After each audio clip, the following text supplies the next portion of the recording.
Hello, BookTube, and welcome back to June on the Range, Michael K. Vaughan's great BookTube event where we read Westerns in the month of June. Uh, it's a lot of fun. I laid off for a bit because I had a house guest. But I am back now for June on the Range 2025, and last night I read one of the pillars of June on the Range.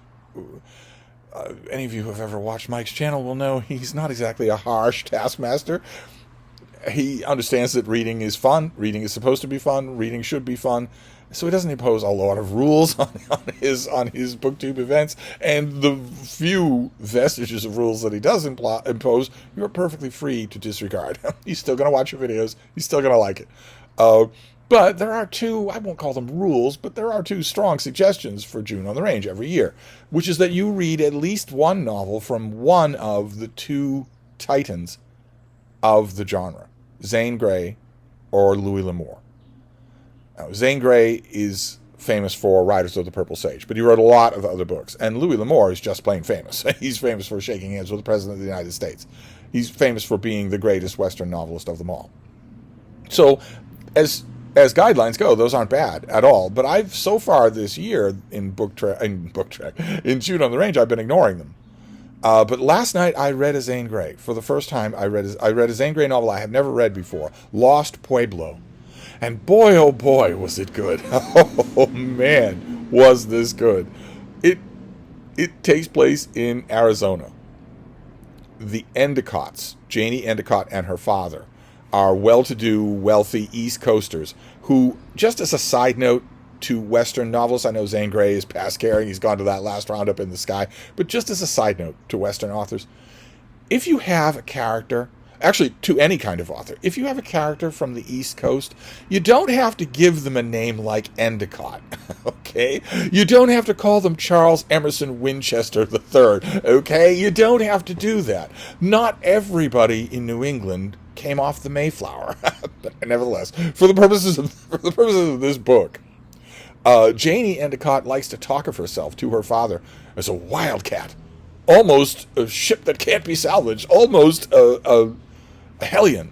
She's not at all. She adores him, first of all. She obeys him almost all the time, but he's got an idea in mind, and it's a very, well, it's not so much an Old West idea as it is a medieval idea, which is to have someone kidnap her in order to woo her into marriage, which happened regularly in the Middle Ages, but you don't see it much in Westerns. He is rather fond of Philip Randolph, a dashing, charismatic, well-spoken, forceful local archaeologist who is involved. He is hoping to find a big dig, an almost mythical site. And Mr. Endicott decides, well, you'll do for my girl, but she's absolutely sworn off. She is not interested at all. So why don't you abduct her? Ride her over to your camp, keep her there for a while, see if you can't warm her up to the idea. So he does. He does do that. And I don't know what I was expecting in this novel. I really don't. I should have known how unusual it was because the spotlight in the novel is given over to a woman.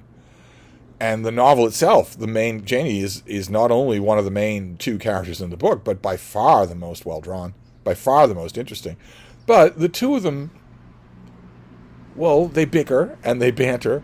And I don't want to spoil the book. I don't want to spoil this 100-year-old romance that you can get, I'm sure, on Project Gutenberg for free. But nevertheless, let's just say Janie falls into the hands of someone who every character in the book refers to as a notorious character in the territory named Black Dick. And he's trouble. And let's just say she falls into his hands. And what results in this novel is, I don't know, maybe this is wrong of me. Maybe those of you who are Zane Grey fans, one of the wonderful things about June on the Range for me this year and last year is how many fans are contacting me in my email, and also how many of you understand how to do that, which is great. Absolutely great. In the comments field of my video and lots of other videos, oh my God, don't even get me started on Michael K. Vaughan's comments field sometimes. But in the comments field, sometimes it will happen that if I say I'm not that familiar with an author, a man will write a comment in the tone and sometimes with the explicit words saying, that I'm not familiar with anything, that little Stevie is just learning how to read, which is maddening. Of course, that is maddening, and it makes it so that people like that, they might have a trove of knowledge about some old science fiction author or some old Western author, but I don't want to hear it. I don't want to hear a word of it. If that's how you couch it, I don't want to hear a word of it. Look before you leap, or as the left-wing activists say, read the room. Okay, I have read 500,000 times more than you have in many languages. So if you want to email me when I say that I don't know a subject really well, there's a right way to do it and there's a wrong way to do it. And I have been blessed this month so far with old ranch hands at Westerns, authors and novels who know exactly the right way to do it. It's amazing. It's not so much happening in the comments field, but it is definitely happening in email. People, one person after another. Now I'm up to 3 real experts who really know this stuff and can really talk to me about it without condescending to me about it. I have talked to you for years on this channel about thousands and thousands of books that you've never heard of before. Have you ever heard me condescend once? No. It is possible to do. It should be the default mode of doing it, but online makes a-holes out of so many people. But anyway, I have been contacted by a number of those people in June, and probably those people, I know one of them at least, is a past master at Zane Grey, knows everything there is, has read everything of Zane Grey many, many times. And probably you, if you're watching, would say that I shouldn't have been surprised at what I encountered in this book. I haven't read enough Zane Grey to know, and what I encountered in this book was Zane Grey being playful, which after Riders of the Purple Sage, I do not expect him to be playful. This is a wonderfully fun book. It's wonderfully funny. It has a very stagey, po-faced, aware of its own starchiness humor that I loved all throughout. Just loved it all throughout.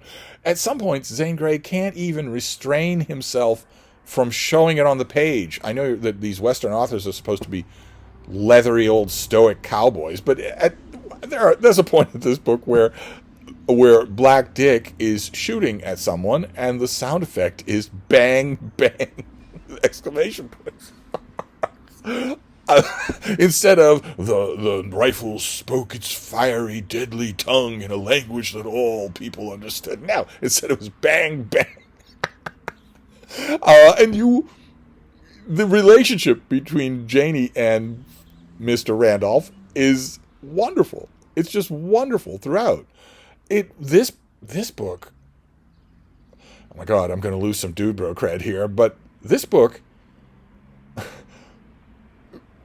would appeal to, I'm going to just come out and say it would appeal to Pride and Prejudice fans, which no other romance, or no other Western that I've ever read would. I loved it. Who knew? You all knew. You experts knew. I didn't know Zane Grey had this in him. No idea. So I don't know if this is what happens when you take the bourbon away from him or when you give him extra bourbon. But one way or another, Lost Pueblo was great. I loved it. I just loved it. It was almost a romp. Although I have a feeling that if I dug up Zane Grey and I called one of his books a romp, he himself would shoot me. Nevertheless, I calls him like I sees him. And this was delightful. So my June on the Range is back in the saddle, and I'm having a blast. So I'm going to move on from here. I'm not expecting that whatever I read tonight is going to mimic the light, arch, funny tone of this book. I am not expecting that at all. There's no chance at all. But I don't object to the dramatic tone of Western, so I'd be happy to go back to that. This was a wonderful welcome back to June on the Range thing, though. So I'll throw something else on the pile tonight, and I'll report back tomorrow. Thank you, BookTube.